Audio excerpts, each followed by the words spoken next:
ලෝකේ තොරතුරු අපි දැනගන්න. ඒ වගේම ලංකාවේ කියන තොරතුරක් ගැන අපි දැනගන්න. බෞද්ධික අහනවා. දැන් බලන්න පුවත්පත පත්තරේ යනවා. බලන්නේ තාම පත්තරේ. මොකද මේ රසය අපිට ගන්න බෑනේ Facebook එකේ බලලා මෙතන පත්තරේ කියලා ගන්න රසය අපිට තාම ගන්න බෑ. සමහරවිට අපි ජෙනරේෂන් එකේ වැරද්දක් වෙන්න පුළුවන්. නමුත් හැබැයි අපි ඔය කියන ජෙනරේෂන් එකට වඩා ඉස්සරහින් අපි තමුන්නාන්සලා සියලු දෙනාම ඉන්නවා. ඒකේ හැම වැරදි අනුපාඩු දෙන්න පුළුවන්. 76 වසරේ ශාපයක් ගැන කතා කරනවා.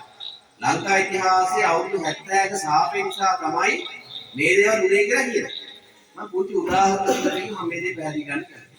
විශේෂයෙන්ම 1900 දැන් අපි 76 වසරේ ශාප කාලේ තුල තමයි තමුන්නාන්සලා අපිට දැන් අපි දුප්පත් මිනිස්සු කුටි පවුල් මිනිස්සු. ඒ වගේ අපිට අධ්‍යාපනය ලබා ගන්න අපිට උපකාරී වුණේ මේ රටේ නිදහස් අධ්‍යාපනය. නිදහස් අධ්‍යාපන පනත ගේන්නේ මේ රටේ CWW කන්නංගර. CWW කන්නංගර කියන්නේ කවුද? අන්නකර මහත්මයා කියන්නේ මාතුගම මහජන මන්ත්‍රීවරු 1965. එක්සත් පස්සේ නියෝජනය කළා. හැබැයි ලංකා ඉතිහාසයේ එදායේ ගත්ත තීන්දුව නිසා අද ගමේ ඉන්න ඥානෝදීනන්දගේ දුව සුරියා පුහාමාමගේ පුතා මේ රටේ ඉහළම තැනට වගකීම් තනතුරකට යන්න පුළුවන් ඒ අවශ්‍ය වටපිටාව සකස් කරේ ඒ නිදහස් අධ්‍යාපන පන්තිවලින් සිද්ධ වෙනවා. මම අද විතර කතා කරන්නේ ඒක.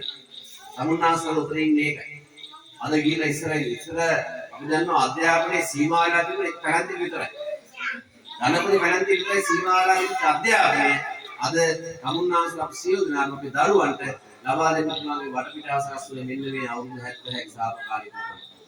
අද අපි කතා කරන අනුර කුමාර දිසානායකතුමා මේ රටේ අද ඉන්න ප්‍රධානම චරිතය. අපි ජනාධිපතිතුමා ජාතික ජන බලවේගය වෙන්න පුළුවන්.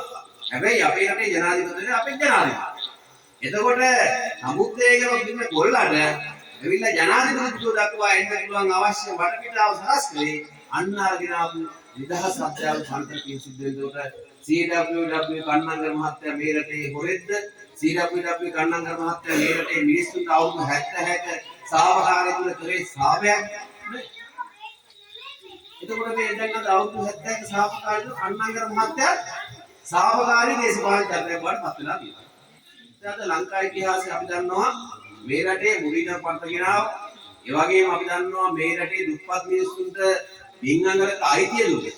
සිරිමාවෝ ආර්ටි බණ්ඩාරනායක මැතිණියගේ රජේ. මම දකින ලංකා ඉතිහාසයේ ඉන්න දේශපාලඥ දෙන්නයි. මහා දැවැන්ත තීන්දුව ගත්තා. එකේ තමයි සිරිමාවෝ මැතිණිය. බණ්ඩාරනායක මැතිතුමා ශ්‍රී ලංකා නිදහස් පක්ෂය ආරම්භ කරා. එතුමා ජීවිතක්ෂරපත් වුණා. හැබැයි තේරියගන්නේ මේ රටේ මොකද කරන්න එපා. ලොකු අධ්‍යාපනයක් තිබුණේ නැහැ. උපාධියක් තිබුණේ නැහැ. ඉංග්‍රීසි කතා කරන්න පුළුවන්. හැබැයි නායකත්වයේ අංක 1. නායකත්වය කියන්නේ මේ කියනවානේ මේ කොහොමද අපි ඉන්න කොහොම පාර්ලිමේන්තුවේ අනිත් පක්ෂ වලින් හැම එකම මැට්ටෝ. උන් ඉගෙන ගන්න නූගත් එක. දැන් ගෙන උපාධිධාරීන් ගේන්න ඕනේ කිව්වා. වෘත්තිකයේ ගේන්න ඕනේ අපිට ගෙනා. වෘත්තිකයෝ ගෙනාව.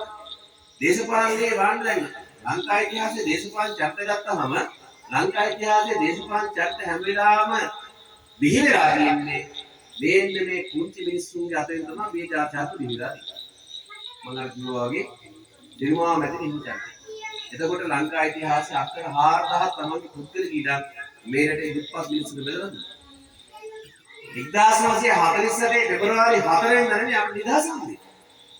අපිට හම්බෙන්නේ අපි දන්නවා දැන් සම්පත් අයියා ගුරුවරයෙක් මේ රටේ ඩොමිනියන් තත්ත්වයෙන් නිදහසක් අපිට හම්බුනේ ආර්ධන නිදහසක් අපිට හම්බුනේ.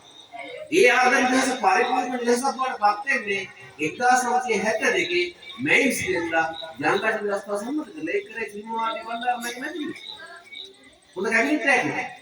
උදාහරණයක් ගන්නම යන්න බැහැ. විලාසකාරක කැබිනට් කවුලිනාත් සිල්වා. එතකොට මේ විනංගරත්න මහත්තයා. හොඳ කැබිනට් එකක් හොඳ උරුටි ගන්න. ඒ වගේම රකල් මහත්තයෙක් හිටියේ. හම්බුගේ පාර්ලිමේන්තුවේ හිටියේ. ඉතින් එතනදී කිව්වද කවුරුත් ඒ අවසර කිව්වද උපාධාරීන් කරලා පාර්ලිමේන්තුවේ යන්න කවුරුත් කිව්වේ. කිසිම කෙනෙක් කිව්වේ. දේශපාලනය උනේ ප්‍රායෝගික භාවිත. දේශපාලනේ ප්‍රායෝගික භාවිතයන් කියන චරිත දේශපාලනේ නොඉන්න තාක්කල් මේ සමාජයට කවදාවත් හදන්න බෑ.